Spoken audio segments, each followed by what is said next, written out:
For Progressive Voices, I'm John Sinton, and this is a turning point. Today, forewarned is forearmed, but is anyone listening? There's been some debate about how good a look we, the American people, should have at the motives and actions of the MAGA crowd. On the no side is the sentiment that it would cause panic. On the yes side is the idea that we need to do anything to alert average people who don't pay attention to politics of our new, really sticky situation. For me, it's well past time to scare the masses. Maybe if we all help to get the word out and Americans begin to protest this legal but immoral power grab, we can shine enough light to prevent it from happening. After all, they say sunlight is the best disinfectant, and the courts can't or won't do anything. But if enough people are aware of the prospect, perhaps the radical Republicans in name only will lose their nerve. Following is a sampling of thought from a few well-known writers, lawyers, and pundits. First, from writer and radio host Thom Hartmann, we get, quote, once they have control of both the political and the deep state or administrative government, these conservatives intend to set about making the changes they've been pushing for years.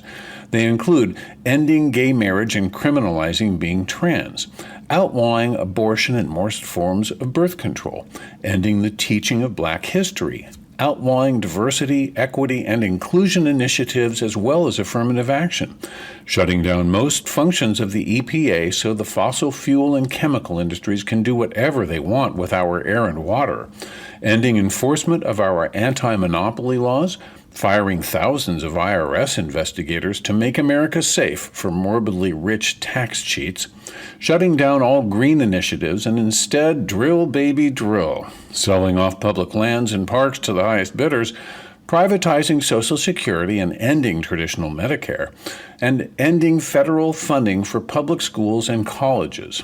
On the subject of strongman worship, here's Franklin Foer in The Atlantic, quote, Putin worship isn't even an aberration in the history of conservatism, merely the latest instance of a long tradition of admiring foreign dictators.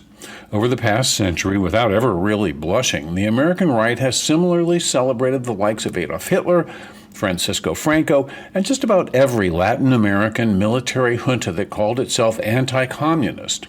The right hails these dictators as ideological comrades in the war to preserve traditional society and the values of order and patriarchy against the assault of the decadent left, as they see us. Unlike conservative politicians in the United States, these foreign leaders don't even need to bother with mouthing encomiums about concepts like tolerance, freedom, and democracy. They can deliver reactionary politics in the unvarnished form that some hardliners on the American right have always hoped would take root in their own country, unquote.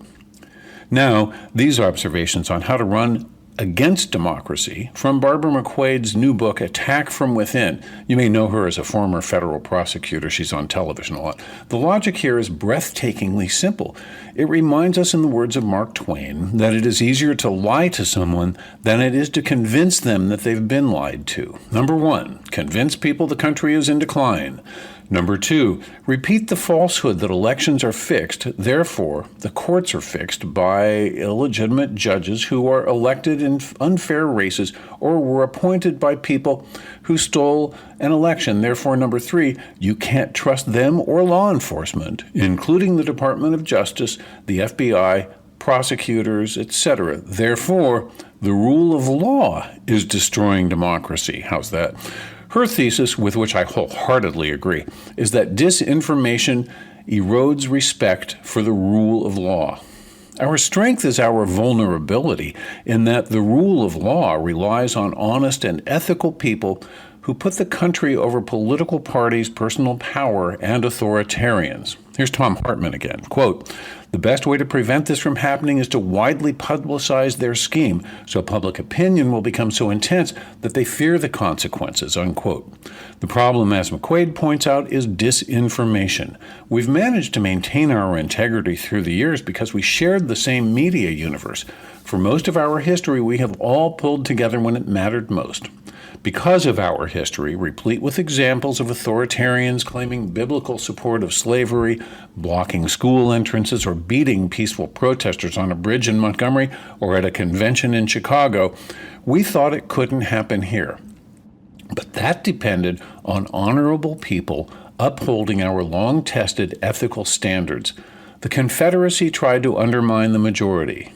Charles Lindbergh, Father Coughlin, and the 30s anti-Semites and isolationists tried as well. Joe McCarthy tried. The John Birchers tried. George Wallace tried. They all nearly succeeded but were stopped by the common decency of well-informed Americans.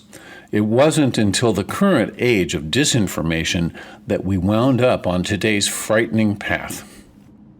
For Progressive Voices, I'm John Sinton. Progressive Voices' John Sinton has written a continuing series called A Turning Point that touches on politics, culture, and media. You can hear the short essays in the on-demand section of progressivevoices.com and on the PV app. PV brings you the best progressive audio and video in one free stream. Stephanie Miller, Tom Hartman, Randy Rhodes, David Packman, Brad Friedman, and more. Search Progressive Voices on the TuneIn app, download the free Progressive Voices app, or go to progressivevoices.com.